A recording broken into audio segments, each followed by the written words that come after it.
अगर कोई इंसान मर चुका हो और कोई जरूरी काम करना बाकी रह जाए और फिर यमराज उस प्राणी को 13 दिनों के लिए धरती पर वापस छोड़ दे तो क्या होगा? 13 दिन के लिए। तीसरी ये कहते हैं कि हमें एक टाइम लेके आए हैं, टाइम फ्रेम लेके आए, इस टाइम फ्रेम में हमने अपने काम जो रुके हुए करने हैं, उसके बाद हमने चले जाना है। अब ये तीनों चीज़ें मेरे लिए शौक थी। ये कोई फिल्मों में घटित होने वाली कोरी कल्पना नहीं है, बल्कि पठानकोट पंजाब के रहने वाले अश्विन कुमार की एक सच्ची आप बीती है जो उन्होंने खुद हमसे शेयर की है। एक तरीके से उनकी मृत्यु होगी। मृत्यु उनके कहते हैं कि हमारे कुछ भी नहीं, हमारे पल्ले सब अंधेरा अंधेरा नज़र आ रहा है, आगे कहाँ जाऊँ मुझे नहीं पता। अब ये क्वेश्चन मेरे लिए एक बहुत बड़ी बात थी, क्योंकि अश्विन कुमार के पिताजी माँ दुर्गा के अनन्य भक्त थे जिनकी मृत्यु हो जाती है और मृत्यु के 3 दिन बाद जब अश्विन कुमार अपने पिताजी की अस्थियां घर पर लेकर आते हैं तो उन अस्थियों के साथ पिताजी की आत्मा भी घर पर वापस लौट आती है और अपनी ही बेटी के शरीर में प्रवेश कर जाती है। जब 2005 में मेरे पिताजी की डेथ हो गई और उसके डेथ के चौथे दिन जब हम अस्थि लेने जाते हैं, उठाने जाते हैं, उस समय क्या हुआ कि अस्थि उठाने के जब हम हरिद्वार जाते हैं, जैसे सब जाते हैं, आम संसार भी सब जाता है, तो उस समय क्या हुआ कि अस्थि कलश जब हमने अस्थियाँ लेने गए, उसके बाद जब आए हैं तो आते हुए मेरे पिताजी का जो है, मेरी सिस्टर है, मेरी बहन है छोटी, मेरे से 9 साल छोटी है, उसमें वो प्रवेश कर गए।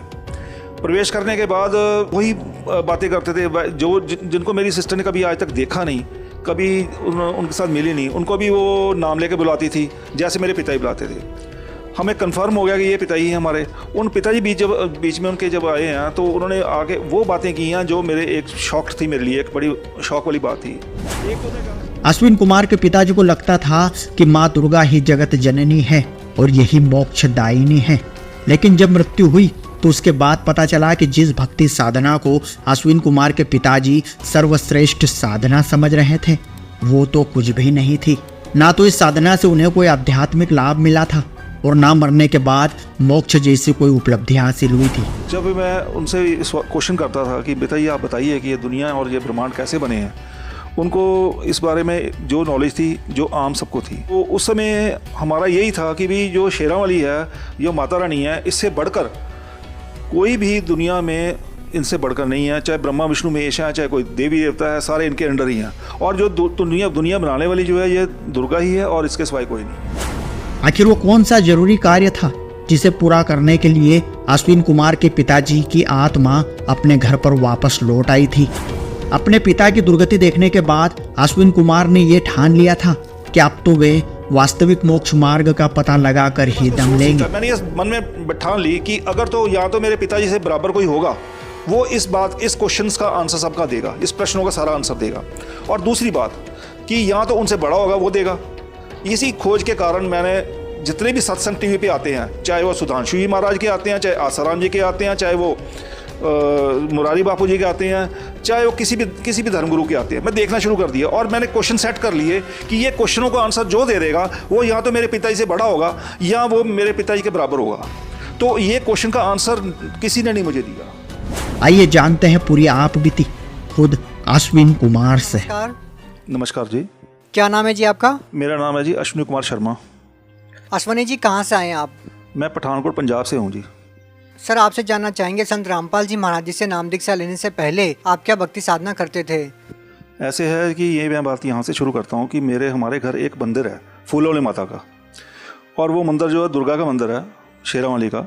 उस मंदिर में मेरे पिताजी सन 78 से वहाँ पर वो पूजा पाठ करते थे, उस मंदिर को संभालते थे।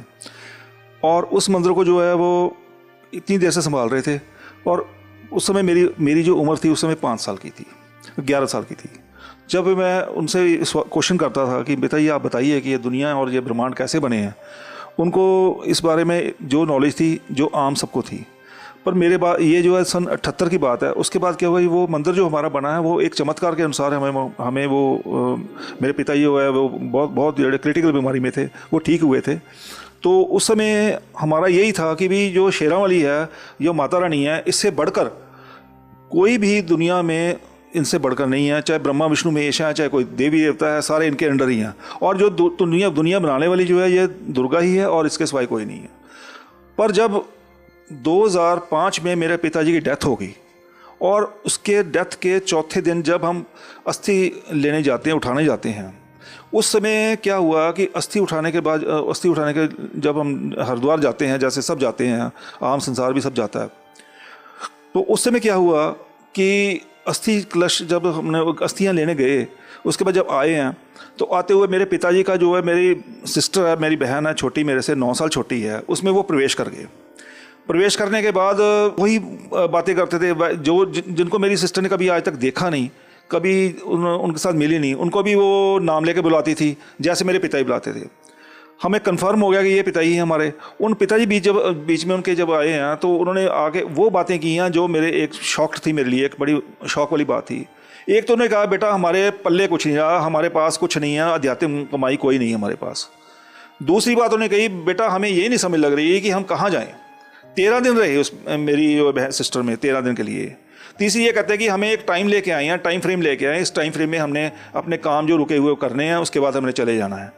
अब ये तीनों चीज़ें मेरे लिए शौक थी कि भी इतनी भक्ति करने के बाद सारी उम्र इन्होंने दे दी, सन 78 से लेकर 2005 तक सारी अपनी एक ज़िंदगी सारी एक दे दिया। हमने भी सारी उम्र इनको, दुर्गा को समझा, माता रानी को सबसे बड़ा समझा। और माता रानी ने हमारे साथ किया क्या, झटके से एक झटके से उनकी मृत्यु हो गई। मृत्यु होने के 5वें दिन वो मेरी सिस्टर में प्रवेश होकर बोल रहे हैं कि हमारे कुछ भी नहीं, हमारे पल्ले सब अंधेरा अंधेरा नज़र आ रहा है, आगे कहाँ जाऊँ मुझे नहीं पता। अब ये क्वेश्चन मेरे लिए एक बहुत बड़ी बात थी, क्योंकि आम जो खोज करने वाला बंदा होगा कोई, या खोजी होगा, उसके लिए तो बहुत बड़ी बात है। उसके बाद क्या हुआ कि जब पिताजी ने 13 दिन उसमें रहे और उन्होंने एक तो बात की, हमारी भक्ति वहीं ख़त्म हो गई, हमारे पास कुछ नहीं है। कोई तो हमारे पास हमारे पैर को हाथ लगा के भक्ति वहीं ले जाता है, कोई क्या करता है कि किसी को हम आशीर्वाद दे देते हैं। तो मेरे पास अभी पल्ले कुछ नहीं रहा, हमारे पल्ले। मैंने उनसे फिर क्वेश्चन किया कि मुझे ऐसा आप बताओ कि आप उधर की बताओ जहाँ से आप आए हो, अभी डेथ के बाद जहाँ पर आप होके आए हो, जो क्या क्या देखा आपने, मुझे वो चीज़ें बताओ, ऊपर की चीज़ें बताओ, स्वर्ग की, नर्क की, जो भी है, जैसे भी है बताओ। उन्होंने आंखें बंद करके कुछ नहीं बताया। तो मैंने कहा कि मुझे तो वो ज्ञान चाहिए जिसमें क्या है कि सब कुछ पता हो मुझे, कि देवी देवते क्या हैं, कुरान शरीफ अलग से, ये मुस्लिम धर्म क्या है, ये धर्म भी सारे पता होना चाहिए और देवी देवते सारे पता होना चाहिए। मुझे उस भगवान का भी पता होना चाहिए कि जो भगवान जिसने सबको बनाया है, और वो शक्ति भी पता होनी चाहिए जिस शक्ति से चलता है। क्या वो माता रानी ही है, क्या वो दुर्गा ही है, कि कोई और है।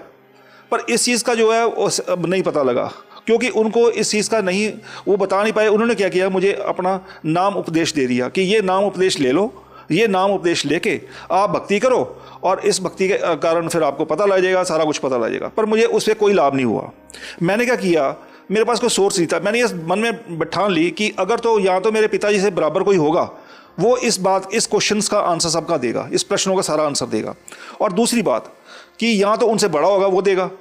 इसी खोज के कारण मैंने जितने भी सत्संग टीवी पे आते हैं, चाहे वो सुधांशु जी महाराज के आते हैं, चाहे आसाराम जी के आते हैं, चाहे वो मुरारी बापू जी के आते हैं, चाहे वो किसी भी धर्मगुरु के आते हैं, मैं देखना शुरू कर दिया। और मैंने क्वेश्चन सेट कर लिए कि ये क्वेश्चनों का आंसर जो दे देगा वो या तो मेरे पिताजी से बड़ा होगा या वो मेरे पिताजी के बराबर होगा। तो ये क्वेश्चन का आंसर किसी ने नहीं मुझे दिया।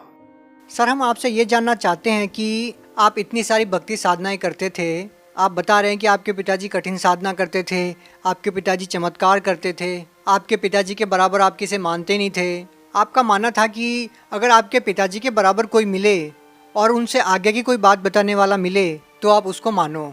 तो ये जो आपकी आध्यात्मिक खोज थी वो कैसे पूरी हुई? ऐसे है कि मेरे यहाँ छोटा सा बिजनेस करता हूँ, मेरी छोटी सी दुकान है। उस दुकान के सामने एक लड़का रहता है, वो मोबाइल का काम करता है। उससे मैं सत्संग लिया, हर सत्संग लेता था। कभी मैं राधा स्वामी का, कभी मैं निरंकारी धर्म का, ऐसे सत्संग एक बार उन्होंने मुझे दे दिया संत रामपाल जी महाराज का। अब वो ऑडियो थे सारे सत्संग, वो ऑडियो सत्संग जब मैंने सुना तो उसमें मुझे सबसे, क्योंकि मैं मानता था दुर्गा को, मैं मानता था शेरावाली को। अब क्या है कि मुझे सबसे ज़्यादा शौक लगा जब उन्होंने ऐसे क्वेश्चन का, ऐसी चीज़ें बतानी शुरू कर दी कि दुर्गा जो है माता रानी का, दुर्गा का पति है, और शेरावाली जो है ये ब्रह्मा विष्णु इनके बच्चे हैं। अब ये दोनों चीज़ें जो थी मेरे गले नहीं उतर रही थी, क्योंकि मेरे पिछला ज्ञान जो मेरे गले में फंसा हुआ था या मेरे चढ़ा हुआ था वो रंग नहीं देना था। और इतने चमत्कार देखे थे, ये मानने के मेरा मन मानने को नहीं हुआ। फिर मैंने इस बात के ऊपर पूरी खोज करनी शुरू की। मैं इनका सारा ज्ञान देखूंगा और इनसे जाकर बात करूंगा कि आप देवी देवताओं की इनकी क्यों बुराई करते हैं, ऐसे क्यों उनको बोलते हैं कि ये ब्रह्मा विष्णु महेश है, इनका जन्म मृत्यु होती है, दुर्गा जो है इनकी माता है, कल इनका पति है, ऐसी बातें ये करते हैं। ये क्यों करते हैं? इनसे सिर्फ मैंने एक क्वेश्चनिंग करने के लिए तैयारी करने लगा कि मैं इनके सत्संग देखने के बाद वो सारी चीज़ें इकट्ठी करूँगा और इनके पास जाके इनसे बात करूँगा। हुआ क्या, इसी दौरान जब 2005 में पिता चल गए, 2011 मेरे माता ही चले गए, और उसके बाद जब 2013 में मुझे सत्संग मिला ना, 7 महीने लगातार 14 घंटे पढ़ाई करके संत रामपाल जी महाराज के जो सत्संग थे उनको मैंने सुनता था और लिखता था। लिखने के बाद वो जो पेज बताते थे कि ये गीता का यहाँ से ये श्लोक नंबर ये है, जो वेद में लिखा है, वेद में ऋग्वेद में यहाँ पर ये लिखा है, कुरान शरीफ में ये लिखा है, या बाइबल में यहाँ लिखा है, तो वो सारे छानबीन शुरू कर दी मैंने और बुक्स मंगानी शुरू कर दी। जहाँ जहाँ से मुझे सोर्स मिला मैंने सारा चेक किया इनका। तो क्या हुआ, 7 महीने 14 घंटे पढ़ाई करने का ये नतीजा हुआ मेरा। मुझे आज परमात्मा ने ये बता दिया कि तेरे पिताजी डेथ के बाद कहाँ बैठे हैं, और ये भी बता दिया कि तेरी माँ भी कहाँ बैठी है। अभी उसकी गति नहीं हुई, वो यहीं पर घूम रहे हैं। क्या कारण मानते हैं उनकी गति नहीं हुई, उनका मोक्ष नहीं हुआ? देखिए, सबसे बड़ी बात तो ये है कि आम समाज ये बात चमत्कार को नहीं समझेगा। मेरे लिए तो बहुत बड़ा चमत्कार था कि मुझे ये पता लग गया कि मेरे पिताजी कहाँ बैठे हैं या मेरी मम्मी कहाँ बैठी है। पर अगर कोई आदमी, अगर कोई भी व्यक्ति अगर इसके अध्यात्म ज्ञान को ध्यान से सुनेगा और समझेगा और समझने की कोशिश करेगा तो उसको पता लग जाएगा कि वो कहाँ बैठा है, किसकी पूजा कर रहा है, किसकी करनी चाहिए, किसकी नहीं करनी चाहिए। हमें दुर्गा की पूजा भी करनी है, हमें किसी शिव जी की पूजा करनी है, किसी उसके एक मंत्र है, उसको बुलाने का एक तरीका है, और वो अपने आप लाभ देंगे। पर ये है कि जो पूर्ण परमात्मा है, या पूर्ण परमात्मा जैसे संत रामपाल जी धरती पर एक अवतार लेके आए हुए हैं, उनकी भक्ति जो है वही उसी साधना से सब कुछ मिलेगा। उसी से पता लगेगा हमें कि हम कहाँ बैठे हैं, किसकी पूजा करनी चाहिए, किसकी नहीं करनी चाहिए। सर, संत रामपाल जी महाराज जी से नाम दीक्षा लेने के बाद आपको क्या लाभ मिले? सबसे पहले ये है कि मैंने 2014 में नामदान लिया इनसे। 2015 में 7 महीने लगातार 14 घंटे पढ़ाई करने के बाद जब मैंने नामदान लिया, तो उस समय मेरे ऊपर जो मेरी कोई ऐसे कमेटियाँ डाली होती थी पैसे रुपए की, वो सारी कमेटियाँ मेरी मर गई। कहने का मतलब कि मैं 10 लाख के रुपए के नीचे आ गया। जो मेरे पास पूंजी सारे उम्र की इकट्ठी हुई थी, वो भी मैंने उसको एक पकड़ा दी ब्याज लेने के कारण। मुझे पता नहीं था कि ब्याज लेना बुरी बात है, या ये जो है ऐसा नहीं करना चाहिए। वो सारी ले दी, वो मेरे सारे पैसे ख़त्म हो गए। अब जो लोग जिनके पैसे मैंने लगवाए थे उस कमेटियों में उस ब्याज के तौर पे, वो मुझे जानते थे, मेरे थ्रू लगे थे, तो ये है कि वो मैंने देने थे उनके। अब कहाँ से देता, काम मेरा है नहीं था, कारोबार मेरा है नहीं था। मैंने फिर इस बंदी छोड़ परमात्मा संत रामपाल जी के ऊपर कहा, मैंने मन में कहा कि हे परमात्मा बंदी छोड़, अब मेरी कोई और बाजू पकड़ने वाला नहीं है, कोई भी देवी देवता ये वो कोई नहीं है, आप मेरे लिए भगवान समान हो, अब परमात्मा ही हो, आप प्लीज़ मुझे इस समस्या से उबारो। उन्होंने मुझे आर्थिक लाभ इतना बड़ा दिया कि जहाँ पर मेरी 2000 रुपया 3000 रुपया एक दिन की सेल होती थी, वहाँ पर मेरी सेल एक दिन में उन्होंने 43,000 46,000 सेल करनी शुरू कर दी। वो सेल एक महीने में मुझे सारे मेरे एक महीने में कि कितने मेरे कर्जे उतरने शुरू हो गए, लोगों के पैसे देने शुरू कर दिए।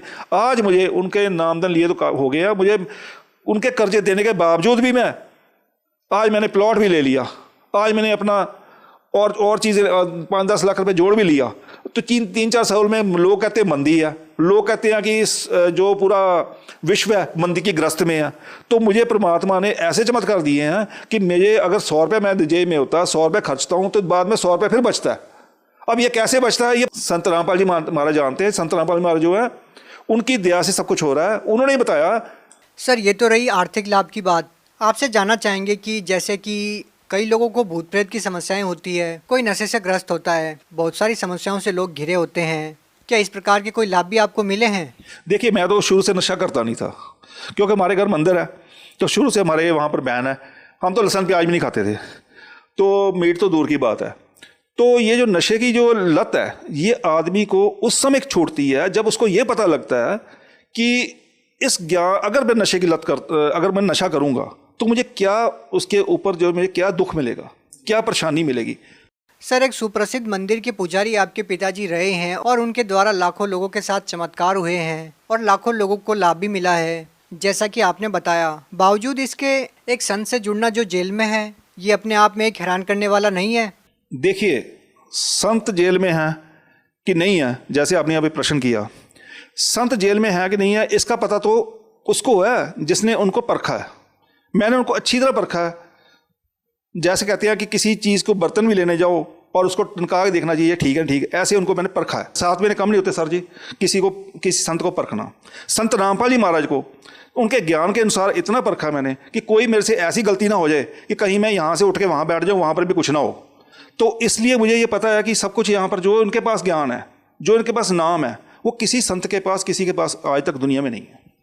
सर आपने नाम और ज्ञान की बात की, लेकिन उसके बावजूद आपने बताया कि मेरे को ये चमत्कार हुआ और लोग भी चमत्कार ही चाहते हैं। और आपने बताया कि आपके पिताजी चमत्कार करते थे और जिस मंदिर के पुजारी आपके पिताजी रहे हैं और उस मंदिर के द्वारा भी चमत्कार हुए हैं, तो लोग तो चमत्कार को ही मानते हैं ना। तो फिर संत रामपाल जी महाराज जी से नाम दीक्षा क्यों लेंगे? देखिए ऐसे दोनों चमत्कार में फ़र्क है। एक चमत्कार मेरे पिताजी जो करते थे, या बाकी जो झाड़ फूक करते हैं, कोई भभूति देता है, कोई कुछ काम करता है, ये करता है, वो चमत्कार में और इनके चमत्कार में फ़र्क है। फ़र्क ये है कि वो किसी संत ने किसी को अभी हम क्या है, हम पेशी भी जाते हैं, अपने पिता समान जो संत रामपाल जी महाराज हैं उनकी पेशी भी जाते हैं, और उनकी पेशी में जाने के बाद जो अधरंग वाला पेशेंट है वो ठीक हो रहा है, जो टीबी का पेशेंट है वो ठीक हो रहा है, 1 तारीख में पेशी पे जाने के बाद सब ठीक हो रहे हैं। लाभ तो जैसे कि आपने बताया था कि जो मंदिर बनाया था आपके घर में, वहाँ पर लोग जाते थे, उनको भी लाभ मिल जाते थे। हाँ जी, वहाँ पर मिलते थे, पर टेम्पररी फेस के ऊपर है ना। वो टेम्पररी फेस क्या है कि कोई आया, उसको फ़र्क पड़ गया, हाथ लगाया उन्होंने, कुछ दिया, ठीक हो गया थोड़ा सा। अब घर जाने के बाद 2 महीने बाद फिर वही हाल हो गया। पर यहाँ पर तो किसी का होता ही नहीं है, एक बार ठीक हो गया तो बस वो ठीक ही ठीक है, उसके बाद कोई परेशानी नहीं होती उसको। ये फ़र्क है इनमें, ये फ़र्क है कि ये टेम्पररी फेस के ऊपर, ये परमानेंट तरीके के ऊपर ठीक करते हैं। तो बाकी जो संत या बाकी हैं उनके पास टेम्पररी फेस के ऊपर होता है। सर हमने पहले भी ऐसे बहुत से लोगों का इंटरव्यू लिया है जो पहले से सिद्धियाँ जानते थे, बहुत सारे चमत्कार वो कर देते थे, लेकिन वो आज संत रामपाल जी महाराज जी की शरण में है। उनका कहना ये है, औरों को तो वो लाभ दे देते थे लेकिन वो अपने परिवार वालों को लाभ नहीं दे पाते थे और वो खुद ज़्यादा बीमार हो जाते थे। इसका क्या कारण मानते हैं आप? ऐसे है कि ब्रह्मात्मा बंदी छोड़ संत रामपाल जी महाराज का ज्ञान कहता है कि अगर आप किसी को लाभ पहुंचाते हो तो उसकी जो अपनी भक्ति कमाई है वो हमें काट के उसको देनी पड़ती है। तो क्या यहाँ पे ये सवाल बनता है कि संत रामपाल जी महाराज ने अपने शिष्यों को लाभ देकर खुद जेल में गए हैं और खुद कहीं ना कहीं कष्ट उठा रहे हैं? अगर आपने जेल की बात की है तो जेल में जाने का परमात्मा जो है, हम नहीं मानते कि वो जेल में है। वो एक लीला कर रहे हैं, क्योंकि उनको ये नहीं समझते लोग कि जो संत हैं और एक आम आदमी है, एक पुरुष में और एक संत में और परमात्मा में क्या फ़र्क है। जब लोगों को ये पता लगता है कि परमात्मा में क्या फ़र्क है तो वो समझ जाएंगे कि भी संत रामपाल जी जेल में नहीं है, क्योंकि हम कभी भी चाहते हैं तो हमें वो मिलते हैं। संत रामपाल जी महाराज जी के अनुयायी कहते हैं कि जब संत रामपाल जी महाराज जी चाहेंगे तब वो जेल से बाहर आ जाएंगे। इतनी आस्था के साथ, इतने विश्वास के साथ वो ये बात कैसे कह सकते हैं? देखिए, एक संत रामपाल जी महाराज जो है, हमें पता है, हम जो है जितने भी धर्मगुरु हैं जो भी है, किताबें तो रखी होती हैं उन्होंने, श्रीमद् देवी भागवत, कभी कोई किताबें सारी वही मानते हैं, पर उनके बीच में जो लिखा गूढ़ रहस्य है वो नहीं मानते। परमात्मा कुछ भी कर सकता है, परमात्मा संत के रूप में आता है या परमात्मा जिंदा महात्मा के रूप में आता है। जिंदा महात्मा की एक अपना अवतरण लेके ऊपर से सीधे आते हैं, परमात्मा किसी जिंदा महात्मा या साधु के रूप धारण करके आते हैं। संत रामपाल जी महाराज किस धर्म को श्रेष्ठ मानते हैं? संत रामपाल जी का नारा है, जो हमने उनका नारा लेके हम चल रहे हैं, हम उनका जो उद्देश्य है, जीव हमारी जाति है, मानव धर्म हमारा, हिंदू सिख मुस्लिम ईसाई धर्म नहीं को न्यारा। तो ये जो उन्होंने एक अपना स्लोगन दिया हुआ है वो हमें उनके अनुयायियों, हम उनके अनुयायी हैं, हम भी ये समझते हैं कि जीव हमारी जाति है, मानव धर्म हमारा है और इसके सिवाय कोई जाति नहीं है। परमात्मा ने हमें एक जैसा बनाया, इसके फर्क कोई नहीं है। आप भगत समाज को क्या संदेश देना चाहेंगे? भगत समाज को ये संदेश देना चाहूँगा कि अगर किसी को आर्थिक परेशानी है, जैसे मुझे थी, अगर वो ठीक करनी चाहता है तो वो किसी और की शरण में जाने की ज़रूरत ही नहीं है। क्या आपके अनुसार वही लोग जो आर्थिक लाभ चाहते हैं वही संत रामपाल जी महाराज जी की शरण में आए? देखिए, आर्थिक, सामाजिक, शारीरिक किसी भी तरीके की कोई परेशानी किसी को है तो मोक्ष कैसे होगा सर? मोक्ष जो है वो एक अलग बात है। आम समाज जो है, क्या संत रामपाल जी महाराज जी की भक्ति करने से मोक्ष भी मिलेगा? जी ये 100% बात है जी। मोक्ष जो है, मोक्ष कहते हैं छुटकारा। छुटकारा किससे? छुटकारा, मृत्यु तो हर किसी की होनी है, मृत्यु के बाद कहते हैं सब लोग कहते हैं छुटकारा हो गया, पर एक्चुअल में जब ज्ञान समझ लगेगा तो पता लगेगा कि उसके बाद छुटकारा नहीं होता। उसके बाद आगे 84 लाख योनियाँ शुरू हो जाती हैं। 84 लाख योनियाँ 43,20,000 साल में कंप्लीट होती हैं, जिसमें एक मनुष्य की योनि जो है 60-70 साल की, जो बड़ी दुखदाई है, तो बाकी जीवों के क्या हाल है। तो उस मोक्ष से छुटकारा डालने के लिए संत रामपाल जी महाराज जो हैं अपना एक सेट ऑफ मंत्र है उनके, वो देते हैं। जैसे हमने प्रथम मंत्र में मिलता है, फिर सतनाम मंत्र मिलता है, फिर सारनाम मिलता है, ये 3 अलग अलग मंत्र मिलते हैं। उस मंत्र से छुटकारा होगा, क्योंकि जो हमारे वेद है ये वो भी यही बता रहे हैं कि संत रामपाल जी जो कह रहे हैं और जो वेद हमारे कह रहे हैं वो सब मेल खा रहे हैं पर कि इन्हीं मंत्रों से छुटकारा होगा और कोई तरीका नहीं है। अब हम किसी को हम जय माता दी बोल देंगे, वो एक सिर्फ वो नाम नहीं किसी का, वो छुटकारे का मंत्र नहीं है। किसी देवी देव की भक्ति करनी है, शिव की भक्ति करनी है हमने, या किसी भक्ति, उसका नाम है, उसको बुलाने का नाम है, उससे भक्ति होगी। वो भक्ति भी इकट्ठी होगी, संचित होगी। जब भक्ति संचित होगी तो पाप कर्म कम होंगे। जब पाप कर्म होंगे, हमारा बैड अकाउंट खत्म होगा, तभी तो हम मोक्ष पाएंगे। बैड अकाउंट खत्म ही नहीं होगा तो हम कैसे मोक्ष पाया जाएगा। तो लास्ट में आप भगत समाज को क्या कहना चाहेंगे? मैं समाज से हाथ जोड़ के बेनती करता हूं कि इनसे नामदान किसी ने लेना है तो लो, नहीं लेना तो मत लो, पर एक बार इनका जो ज्ञान है वो सुनो, वो देखो। यूट्यूब के ऊपर आप देखिए, सर्च करिए, संत रामपाल जी महाराज के ज्ञान को सर्च करिए, देखिए उसमें क्या क्या कह रहे हैं। वो देखने का कोई बुराई नहीं है, सुनने में कोई बुराई नहीं है। देखने और सुनने के बाद क्या कि आप खुद ही फैसला करेंगे कि हम कहाँ बैठे हैं, और इसके बाद आप ये क्लियर कर हो जाएगा। आप उसके बाद रह नहीं पाओगे कि संत रामपाल जी का नाम मैंने नहीं लेना। उसके बाद फिर नामदान लेके आप अपना उद्धार करोगे, और आने वाले की जो 84 लाख योनियां हैं जिसमें जाने के बाद आदमी जाने में जीव बहुत दुखदाई होता है, उससे छुटकारा मिल जाएगा। बहुत बहुत धन्यवाद। सत्य घटना, सत्य की तहता।